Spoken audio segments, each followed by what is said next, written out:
You are listening to JoyFX. My name is Ed Kang, organization development consultant, startup advisor, and executive coach. I hope you're having an amazing evening or weekend, whenever you're joining us.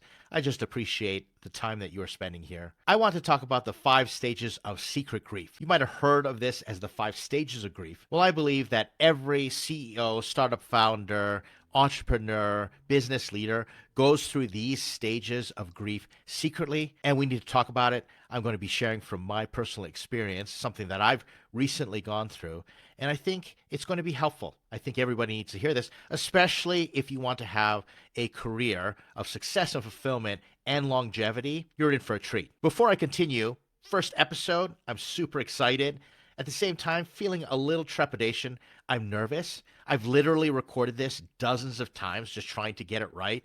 And quite frankly, I'm sick of it. I'm sick of hearing my own voice. I'm sick of repeating these lines. So I just need to just jump right in and get it done with. I'm also super excited, though, about our sponsor. We have a sponsor, even for our first episode, partnering with TimeBolt. TimeBolt is a rapid video editor that I use for my entire workflow, for all my videos, and now with this podcast, that is a 10xer. It literally lets me produce all of this in 10% of the time. And if you stick around to the end of this video, I'm going to talk a little bit more about TimeBolt, but I appreciate TimeBolt partnering with me, sponsoring this episode. Doug, love you, man. It's going to be great. Let's continue. I'm grieving China. Let me explain what's going on here. In 2018, I was the co-founder of a neuro gamification startup. Basically, we were taking brain dynamics and game dynamics and adding them together. So it was like neuroscience, and we were making games out of it to teach social emotional learning, emotional intelligence, executive presence, coaching certifications, all that good stuff. And we got an offer for some seed funding out of China. Part of that package was someone had to move over there and launch the product. And after doing all the pitches, they said, Ed, it has to be you. And I decided to bite the bullet and move over to China. It was a new leg of the adventure there. And quite frankly, we needed the funding. So beggars can't be choosers. And if you got to go to China, pretty big market. And it all worked out great in the beginning. I went there. I spoke at a conference. It went really well. And from that point in time, I was in the boardroom of some of the biggest Fortune 100 companies, multinational companies that want to learn all of this, doing some training. And I think I've had an executive from every Fortune 100 company in my presence as far as a workshop, coaching, conference, webinar. It was pretty popular. And things were starting to gain steam, and we're experiencing that almighty product market fit because we really were solving a problem that they were looking for. These corporations were looking for an edge. Times were changing, culture issues, companies were growing. It was fantastic, and I learned so much. In fact, it was there in China that I got introduced to the field of organization development. It was great. I have not looked back since. I was just completely enraptured with organization development. And to make a long story short, the venture imploded. It was probably one of the hardest breakups or divorces that I had with startup co-founders in my entrepreneurial career. And it caused a lot of grief, but that's for another story. But grieving is not something that is new to me. I'm used to it quite a bit because of the amount of failure. I always introduce myself and I say, I've been funded 7 times with 2 exits. It just means I've failed a whole bunch of times, which means I've had to grieve a lot of my business exploits and failures. And this is the reason we get to the 5 stages of secret grief. Because what happened was the venture imploded, but I was invited to become the executive vice president for global operations for the company that invested in our company. So they asked me to join the team, and they gave me a portfolio responsibilities, and I was living there, but as you can imagine, things changed in China, end of 2019. There was something called the COVID pandemic. So I came back to Canada where I live, and there I was grounded, but I kept working, and I began to expand the portfolio of ventures, and they gave me a pile of money, and I was doing the founder thing, the accelerator thing, and things were going great. Until they weren't, because China's economy started to show the cracks. There was the zero COVID policy, economic tensions, regulatory tensions between the United States and China. So the conditions, they were kind of getting iffy. And we should have seen the writing on the wall, but we kept persisting and stayed on course, trying to make things work. I wasn't surprised, but I wasn't expecting to have a conversation where the CEO and general partner over there in China, we were talking, and he said, "We've run out of money. I've tried to inject as much capital as I could through personal assets. It's just not working. And we've been experiencing these challenges for quite some time." And he said, "Can't pay you, can't get your distribution." And there I was, right smack dab in the face. Things were shutting down. We had to lay off staff, close down operations, stop different plans and strategies, and we we're back to square one.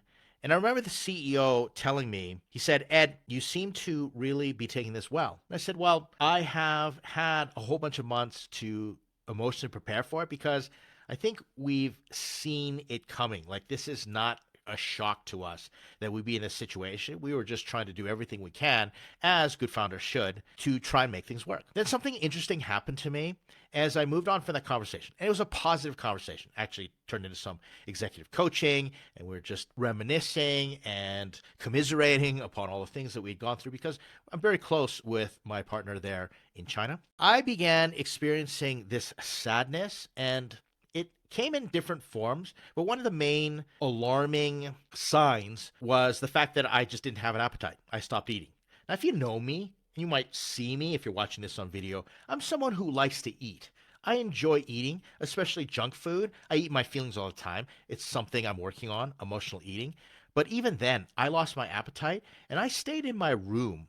I slept a long time. I did not leave my room for long periods of time to the point where my family was concerned. My son, teenager, was asking, "What's going on with dad? He's not around." And my wife started asking me. And so I began sharing with my wife what I was going through and my feelings on the whole matter. And we began unpacking it. And I realized I am depressed. These are signs of depression. Not my first rodeo with depression. And I've worked clients through depression all the time and experienced different people, and we've studied it. And there I was, and I just had to face it. And as I continue to reflect, I am experiencing the 5 stages of grief, and I'm at depression, and I need to get to acceptance. And I was able to get myself out of the funk for about a week. I was going through it, and then I got myself out on the end of it. As I look back, I realized that me and the whole China team, we were going through the 5 stages of grief, and we're all at different stages, and we're all dealing with the stages differently, but we are doing it secretly. We weren't open about it. We didn't even know it was going on. We were just valiantly trying to get through, as I've been describing. So I want to talk about the 5 stages of grief, and I want to put it out in a way that you might be going through these secretly, and maybe you recognize them. And I'm going to lay this out in a way that it's completely appropriate to go through these 5 stages of grief until it isn't, until it doesn't serve you anymore and you can get stuck. And some people bounce out of these stages of grief because they're able to turn things around rather quickly and move on. But other people I know, because I coach founders and executives all day long. I'm advising startups. I have 500 active startups in our accelerator portfolio right now, and so many more that have come across my desk or I've spent time with the founders. And I can throw a rock and hit dozens of founders that I know right now are dealing with these stages of grief, but they may not be dealing with it, or probably founders where I can imagine that they're going through these stages of grief secretly. And like I said, this isn't just limited to founders. It's anybody in business. You could be an executive. You could be trying to lead a company in any shape or form, any title, and you're going to be experiencing this. And this is something we have to work through if we want to have that career with success, fulfillment, and longevity. Let's talk about the 5 stages of grief and how you might be secretly going through them. The first stage is denial. Things start to show up where we were not getting the traction or the product market fit. I would say we had solved significant problems in China through our portfolio as we're expanding this ecosystem of ventures. But there were things that were occurring that made us realize, hey, maybe we haven't got it all figured out. And the economic conditions started to erode away at our progress. But we were in denial. And I think the rest of our team, we all did that together. And we contributed to sunk cost fallacy, the confirmation bias that we all shared. We're spurning each other on. And that is okay. Like I said, all of this can be appropriate until it doesn't serve you anymore. And denial, it's okay because sometimes you get false positives. Sometimes you have to deny the information, the data that you're getting, and say, you know what, I'm just going to ignore that, especially if you're in startups, because you may have a contrarian thesis. You may have a contrarian assumption of how the market should react. And people are saying, you know what? It's not going to work. That's a stupid idea. I've had that happen to me many times. In fact, the second startup I ever sold, I had people come and say, Ed, that is a dumb idea. It's never going to work. And I had to have a little bit of stubbornness to get in that place where I was in denial and I denied that feedback. That's not the denial that I'm talking about, because sometimes things are true and you're in denial anyway. You're denying reality. And I can admit that we were kind of stuck in this cycle of denial. Then, after a while, when the denial piles up and things don't change and get better, you move into the anger stage. All right, let's get back to maybe you're a founder, you have put all this time and effort into launching a product, and you launch it and nobody cares.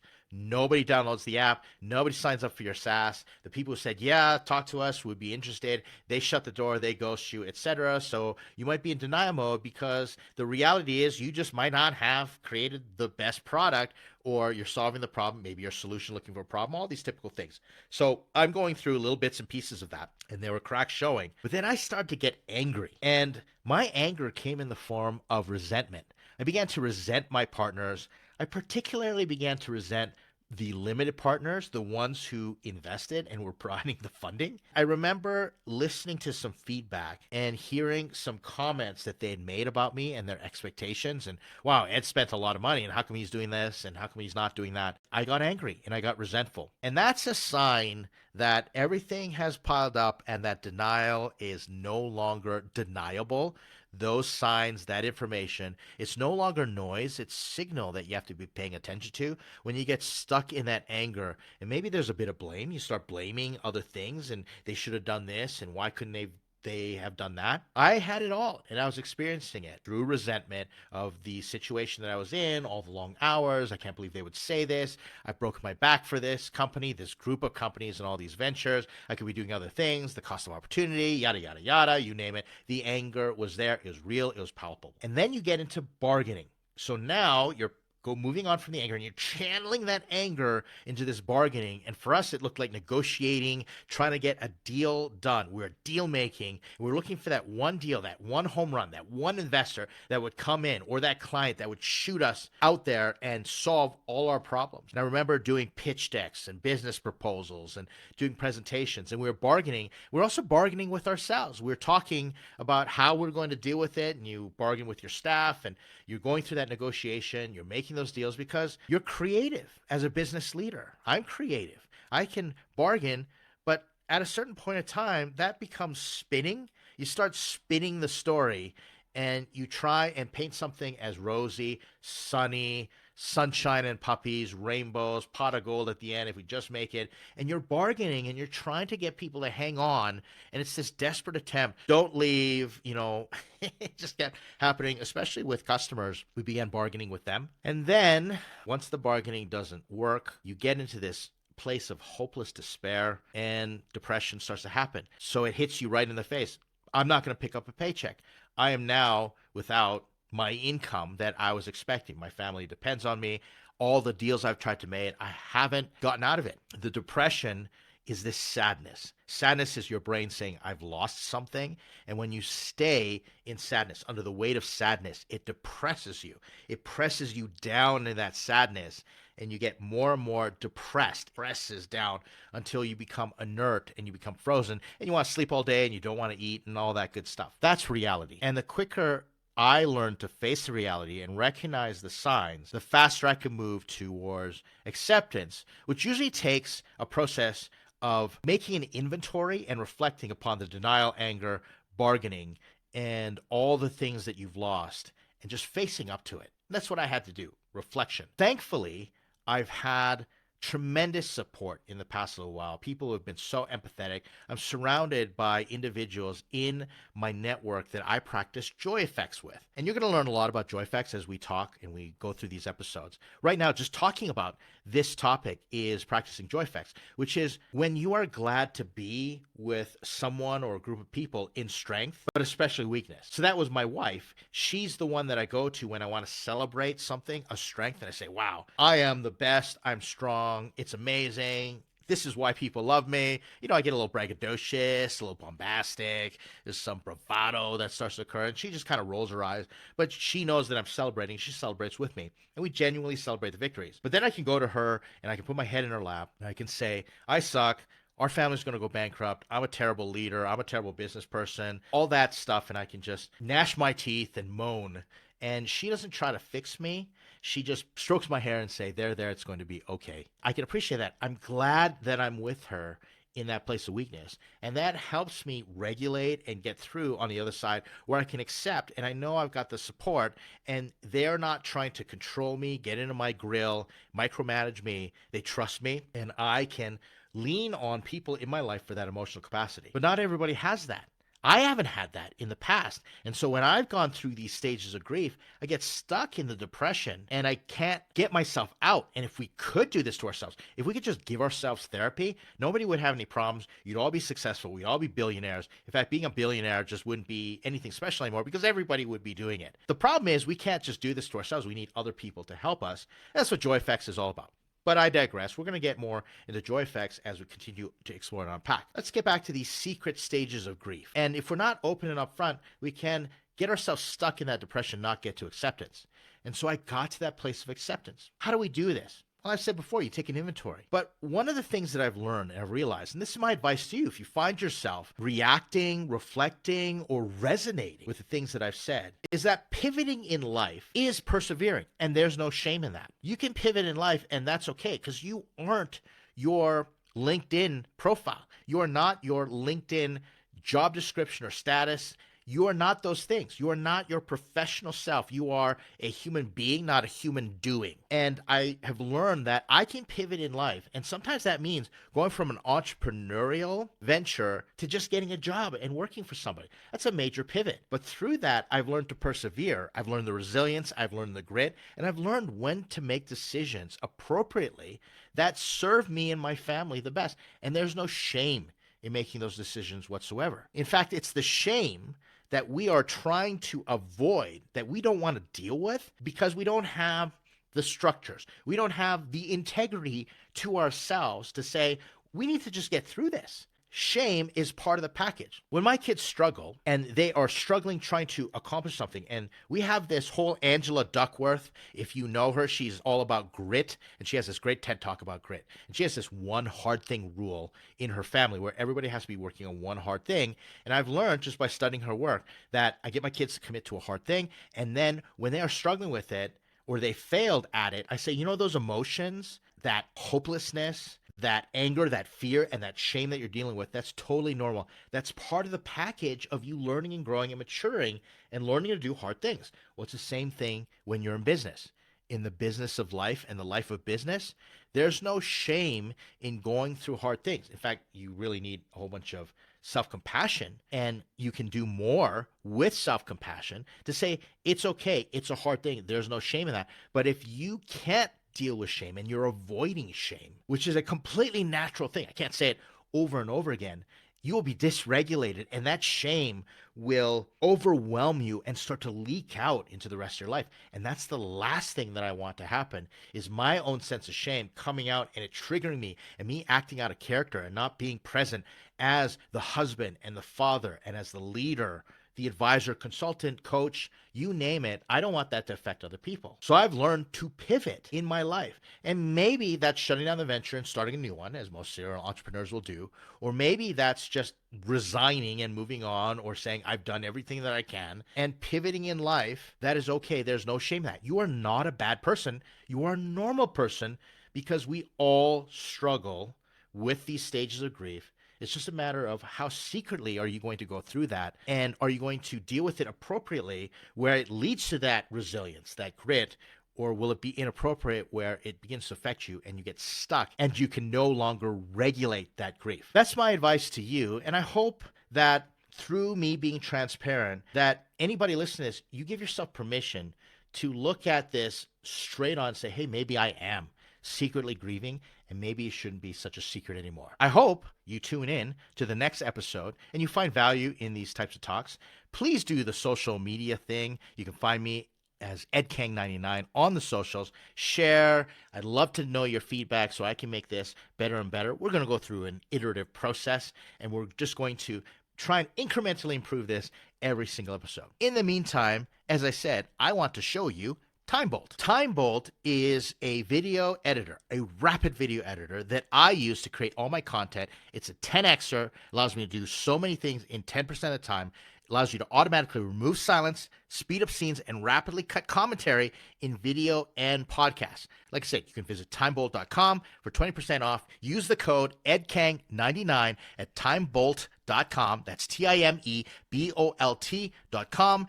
EdKang99 to get 20% off. Let me talk about TimeBolt a little more. What I do is I take this, and I'm recording this in TimeBolt right now. I'm going to upload in TimeBolt right after, and it's auto-detecting in a matter of seconds all the silences, and it will cut everything down, make it super efficient. Then what it'll do is it will allow me to sculpt. That's what they use the word for, sculpt, to cut or keep any word, previewing, and it's basically your editor, and it's all in one spot. And then you can export into all different formats. So I'm going to export the video version of this, that I can edit in another program, or I can run through audio filters for the podcast, all that good stuff. That's what TimeBolt does. And like I said, if you visit timebolt.com, plug in the code EDKANG99, you can get 20% off. Thanks again to TimeBolt for sponsoring this and being a partner of JoyFX. I will see you in the next episode.